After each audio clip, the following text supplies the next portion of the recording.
All right. Good afternoon, everyone. I think we've got a pretty good chunk of those registered in here. So thank you for joining MAR for our member town hall. Today, we will be reviewing the NAR required changes to MLS rules and, sorry, my phone was ringing. The NAR required changes to MLS rules and broker business practices that go into effect on August 17th. I'm Amy Wallach, your 2024 president of the Massachusetts Association of Realtors, and I am joined today by Teresa Hatton, MAR's CEO, Justin Davidson, General Counsel and Director of Government Affairs at MAR, and Kate Berard, Associate Counsel and Director of Professional Standards.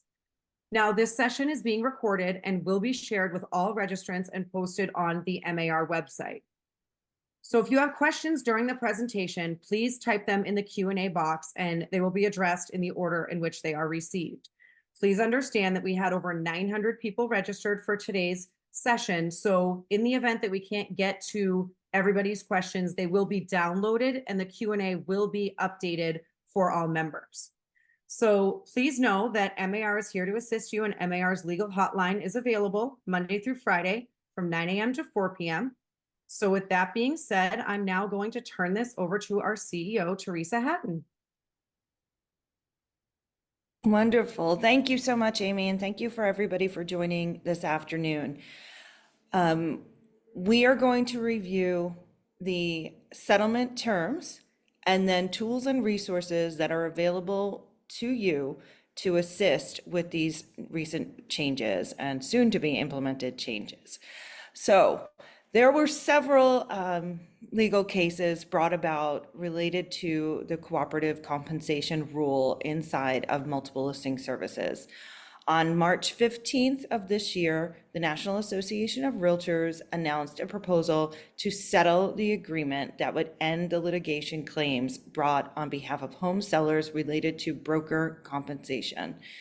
So this settlement is still pending court approval. We're expecting it late in 2024. However, as part of the settlement agreement, the rule changes are going to be implemented in August, on August 17th, in order to help facilitate this change moving forward.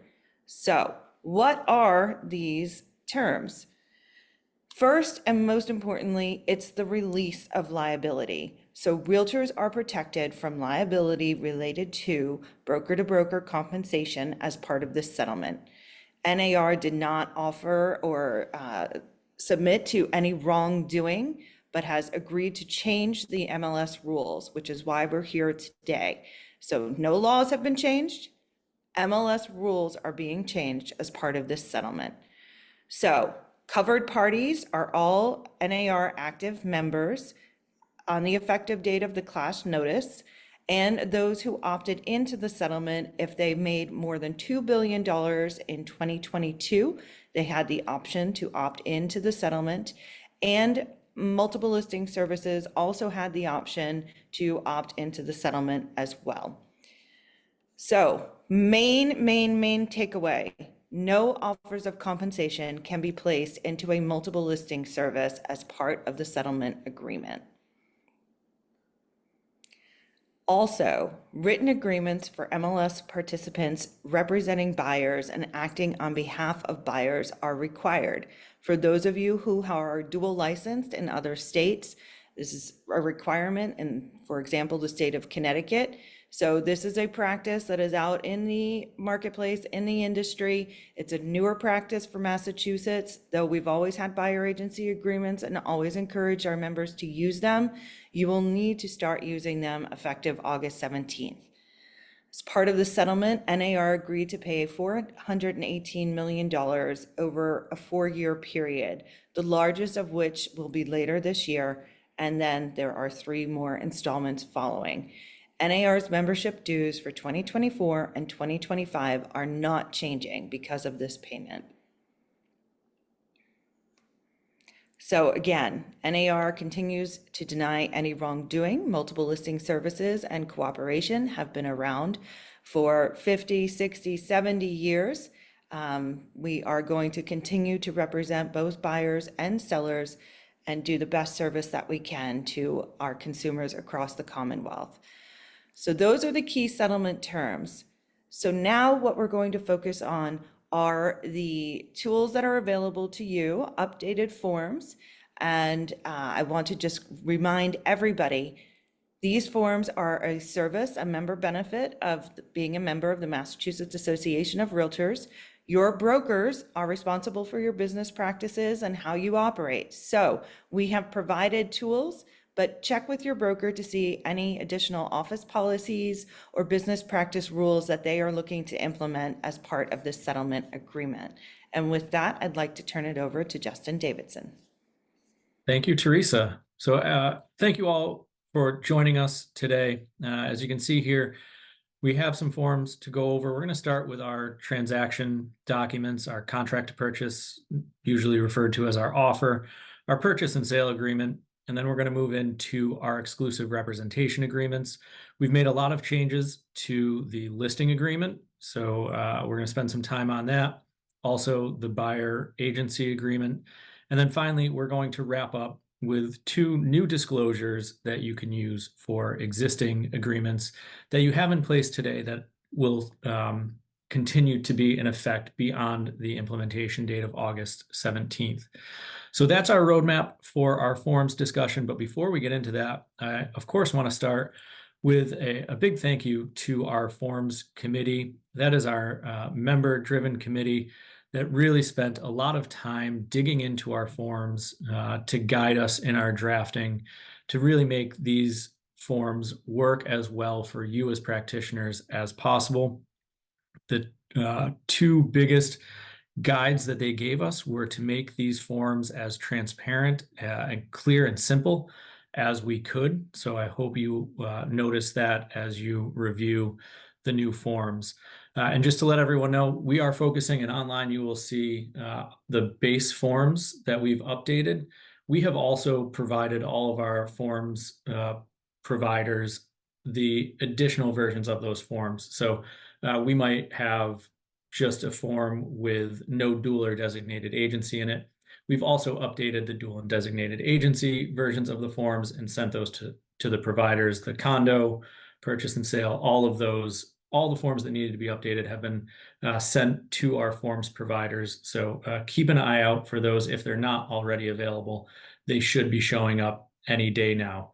So with that, we will jump right into our purchase, our transaction documents, and start with the contract to purchase real estate.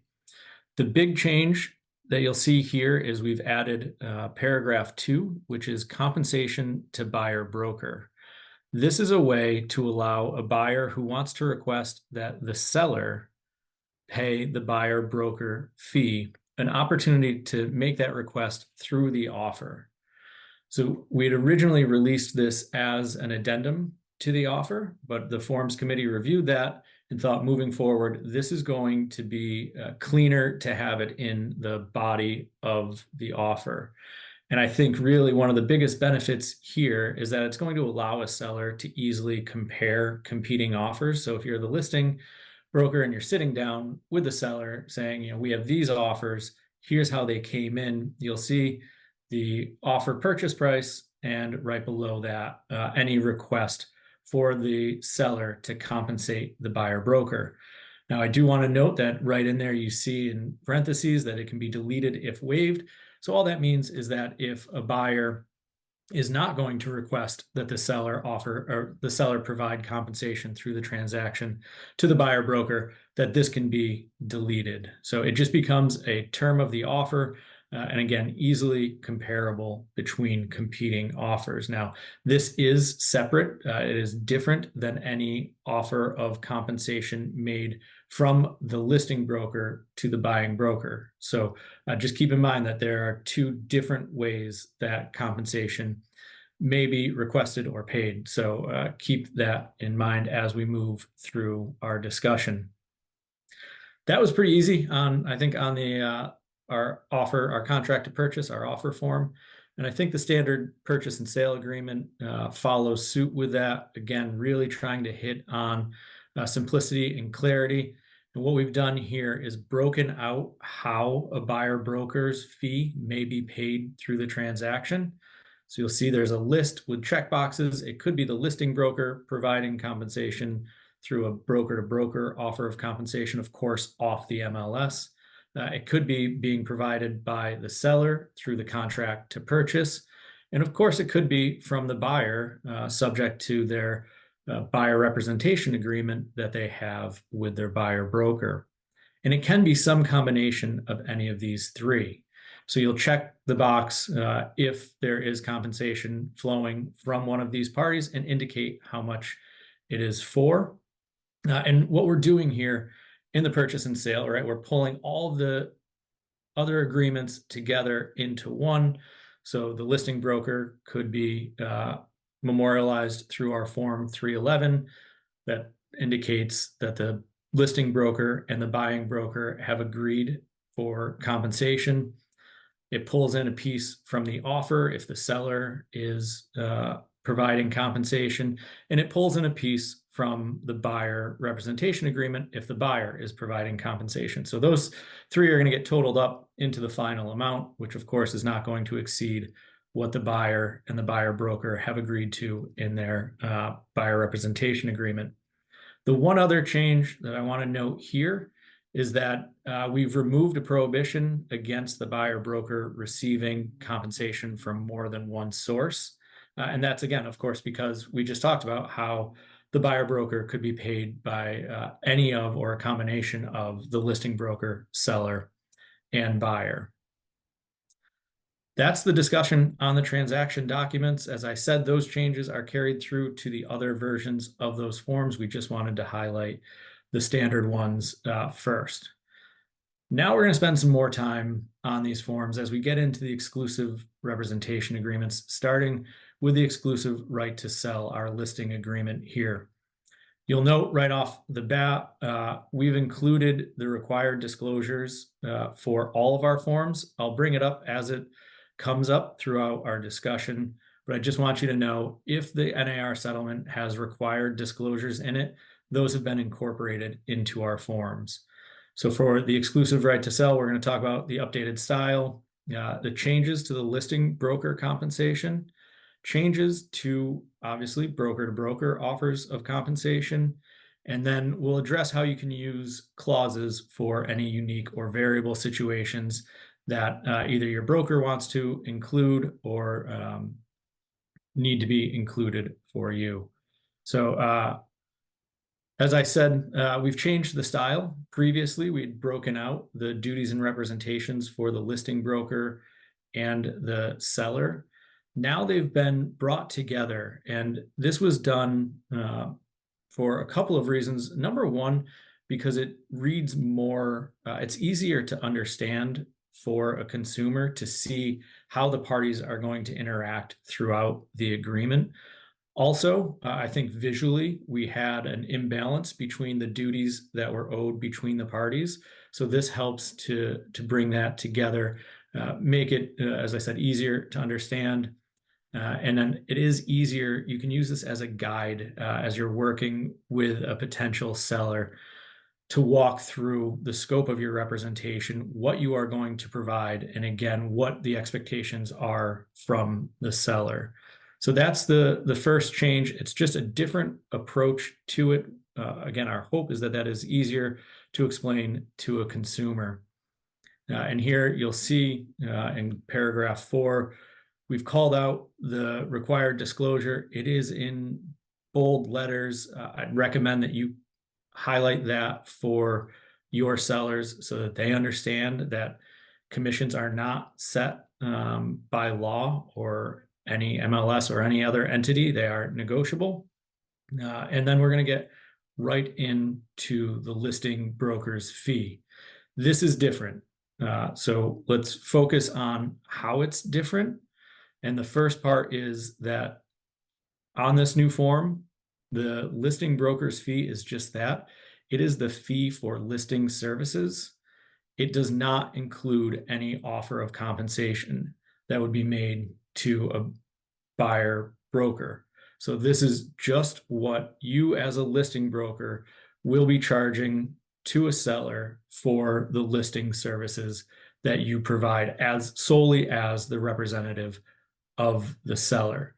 Previously, in our listing agreement, this would have also included an offer of compensation. So now I just want to make sure you see that this is different than it was, and this is just for services as the seller's representative.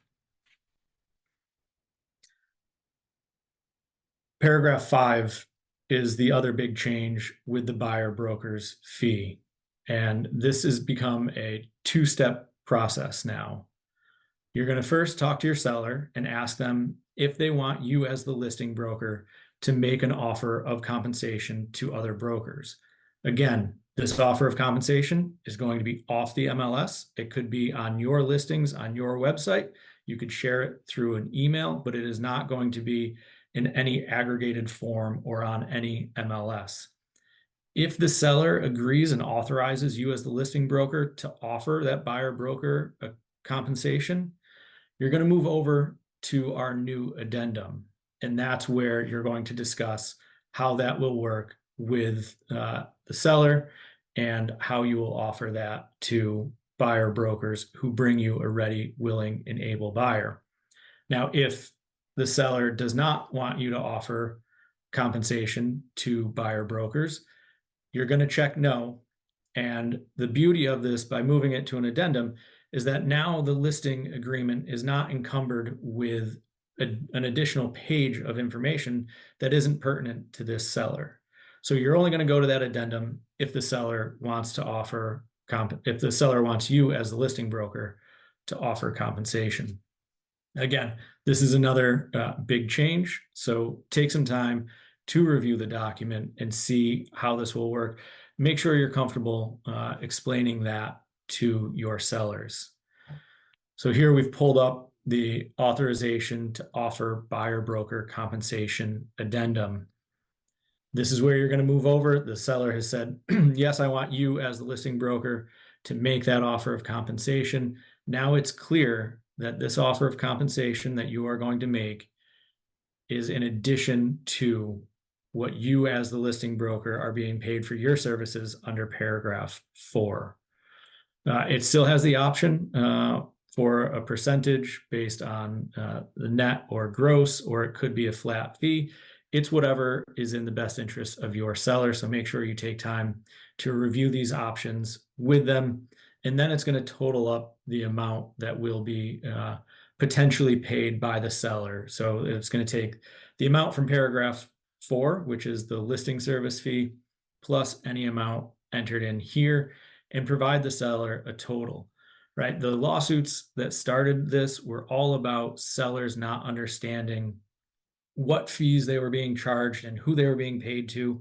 I do think that was actually really clear in our agreements, but we've just taken additional steps to make sure that the seller understands exactly how compensation is going to flow. So make sure that you are providing all that information to your sellers. Now, of course, just as any time, the fee here is only due if there is a buyer broker who procures a ready, willing, and able buyer. Otherwise, that fee is to be retained or returned to the seller at closing. Again, earlier we talked in the offer that the buyer could request funds for the seller to pay the buyer broker. Just really want to drive home that this is different than when a buyer is requesting it through the transaction. So you have the broker-to-broker offer of compensation, which is covered here in the listing agreement, and you have the buyer's request from the seller that would go through the transaction documents, namely in the contract to purchase. Now, we do have room at the end of the agreement for, sorry, I got ahead of myself. We do have room at the end of the agreement for additional terms, which you can use clauses to indicate if there's going to be a different approach to your compensation model. That is where you would put that. So if you are talking about, we've had a lot of questions about how do you handle if a buyer comes in unrepresented and there's more work to be done? That's a conversation to have with your seller and make sure that that is spelled out in the additional terms. Moving on to our buyer representation agreement. Again, required disclosures are all in there for you, so you don't have to worry about that. In this model, we've provided more options for compensation. We've also moved additional lines provision up closer to the top of the agreement. It comes right after the term, and that's going to allow you to work with buyers to make sure that it's an agreement, the scope of this agreement works for you and your buyer.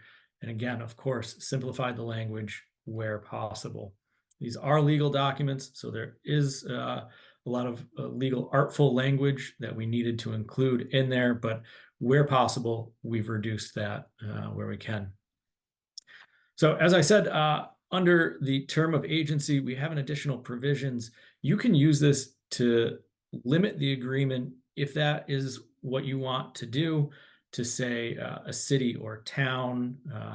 It could be property specific. So if you are working with maybe a new buyer who wants to do a short term of the agreement, and so let's just meet for this weekend, and these 3 houses I want to see.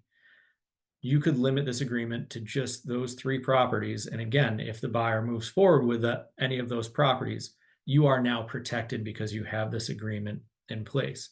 Now, if it's a client that you've worked with for a long time, have a history with, that's probably unnecessary. And you can just do a term of agency that works for the relationship that you have. Our goal here was to make these as flexible as possible so that they can work for you and the range of clients that you work with throughout a given year.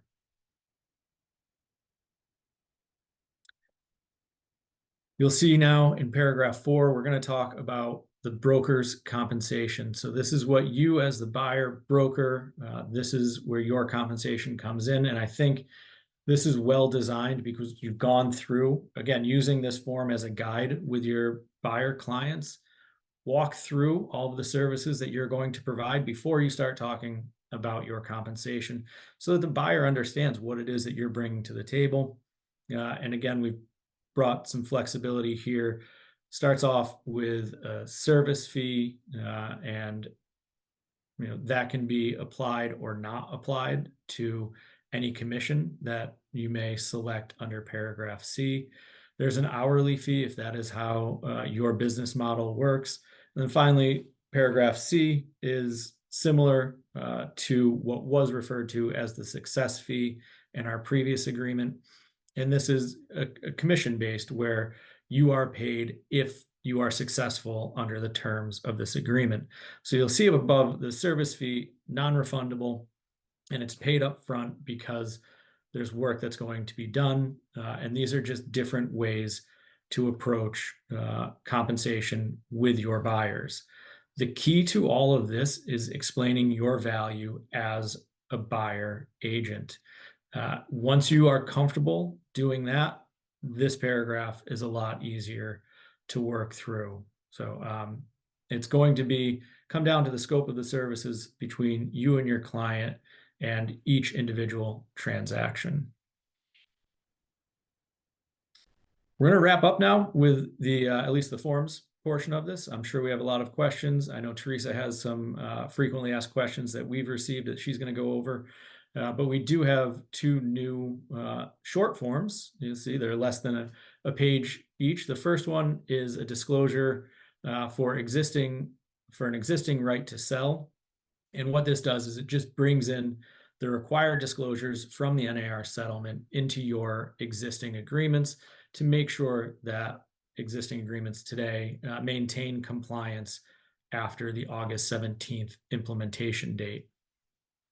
Now, we've done the same thing on the buyer representation agreement, but it's a little different here where the listing agreement will work with almost any MAR exclusive right to sell agreement that you have in place.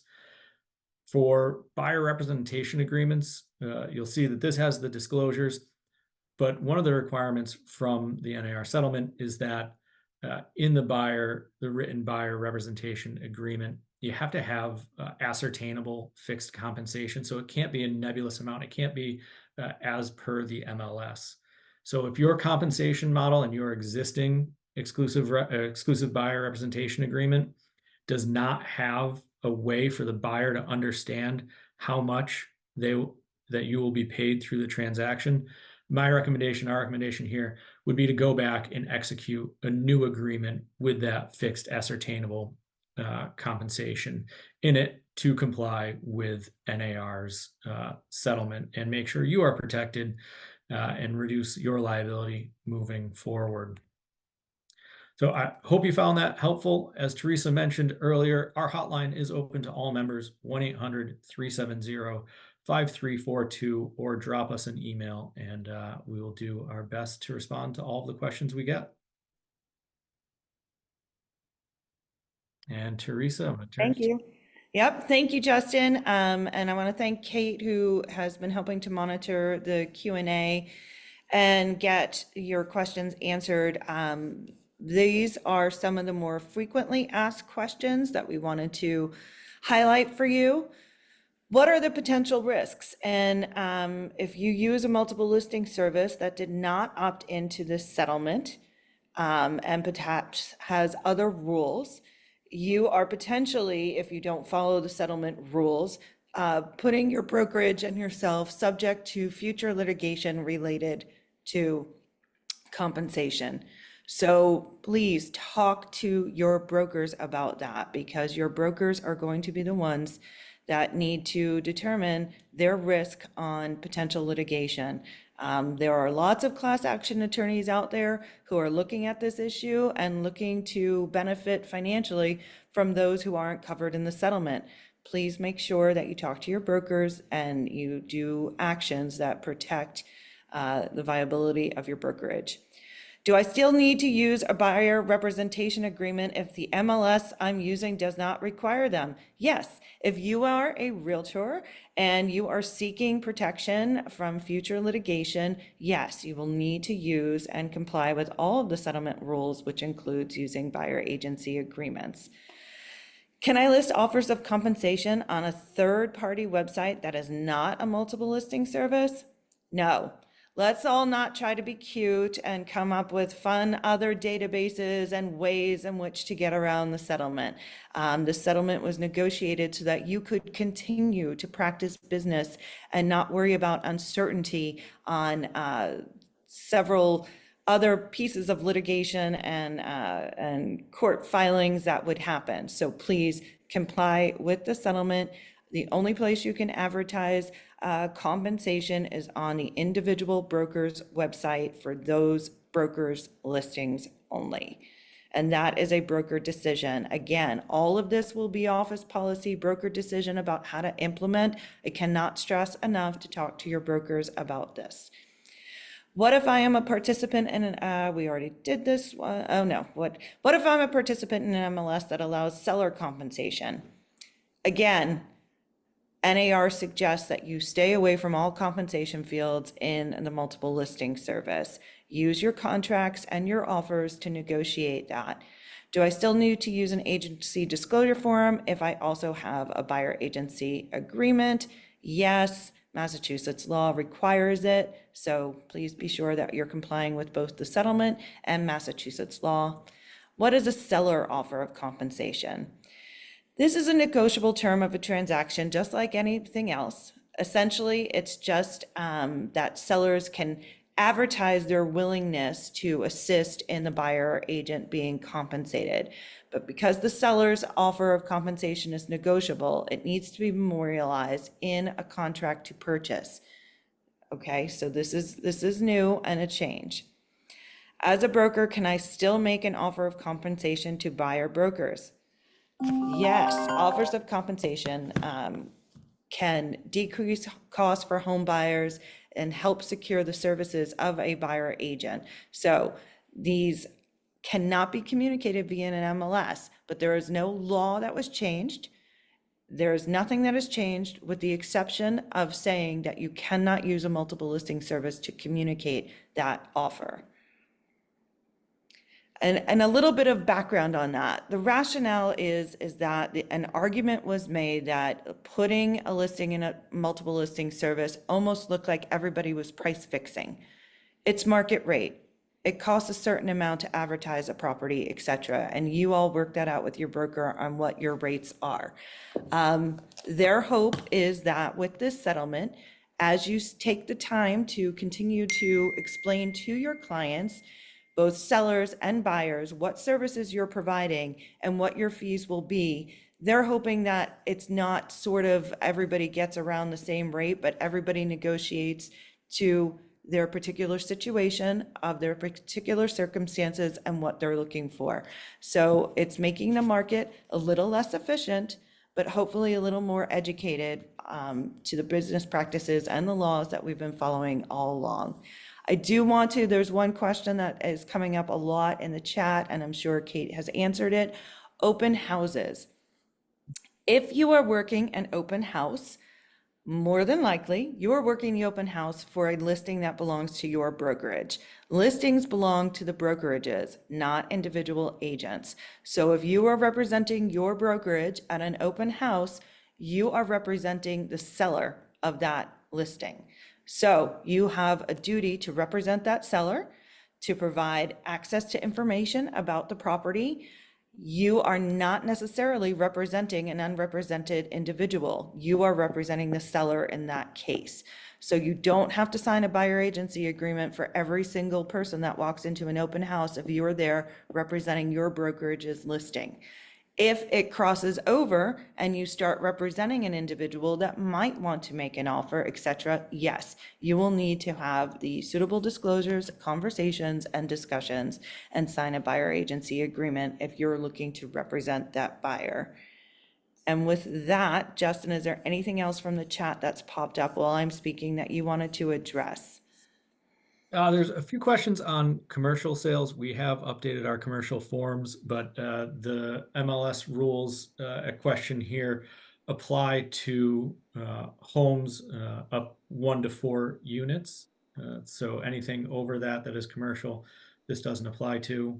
I saw a question, what if the buyer refuses to sign a buyer representation agreement? I think that's where you really need to sit back. One, if you are a salesperson, talk to your broker about that, but that might not be a client that you want to work with, because what you are asking them to do is reduce to writing what you are going to do, what they are going to do, and how the compensation will work. So it's really a simple form. If they're not willing to do that, you want to protect yourself. So maybe not work with that buyer.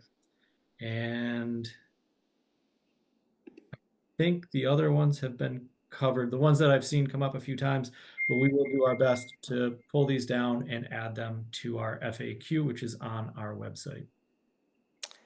Yes, thank you. There are a few questions about the slides. This presentation is being recorded. It will be emailed out to all the attendees following today's presentation and a little editing so that you don't have to sit through watching everybody join in the beginning. And also the FAQs, we've been doing the best we can as we're going through to answer them.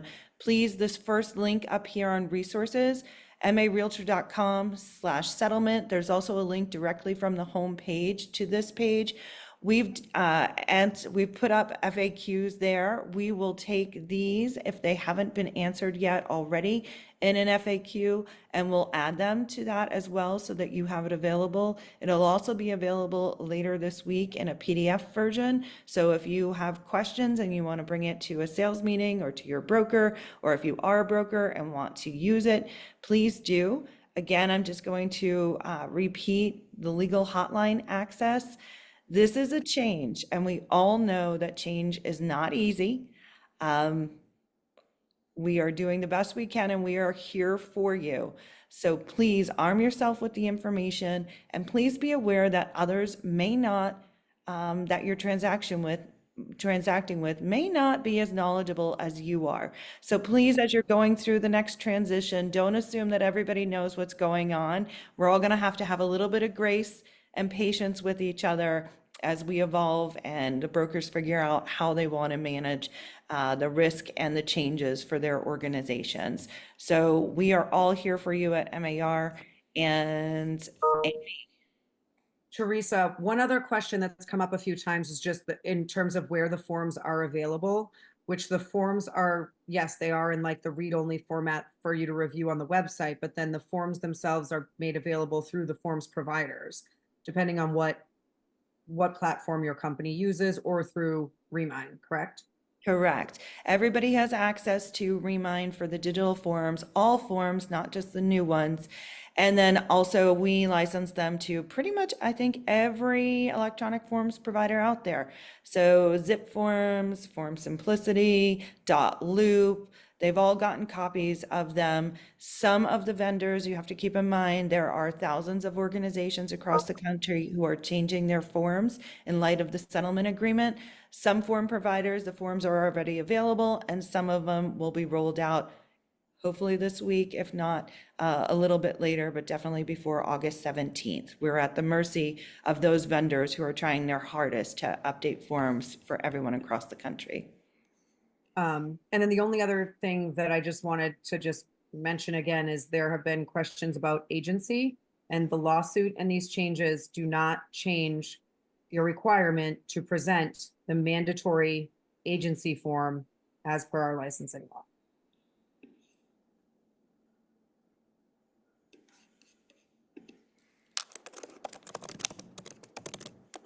So I think that was everything. There are still a number of outstanding questions, but as Teresa said, we're going to do our best to update the resources, and please feel free to reach out to the legal hotline, and like they've said, we're here for you guys.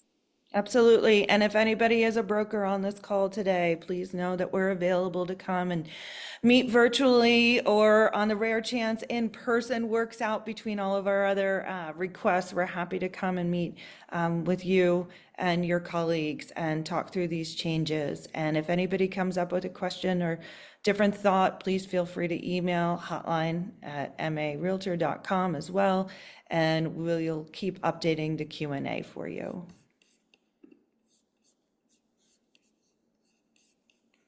And with that, I'd like to thank members of our Forms Committee for their work on putting all of these updates and changes together.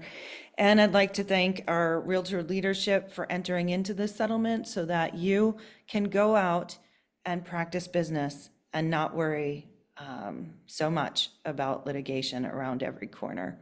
So thank you all for being here. And Amy, thank you for your leadership during this tenure. All right. I think that that's everything. Okay, thanks everyone. We'll send the recording out soon.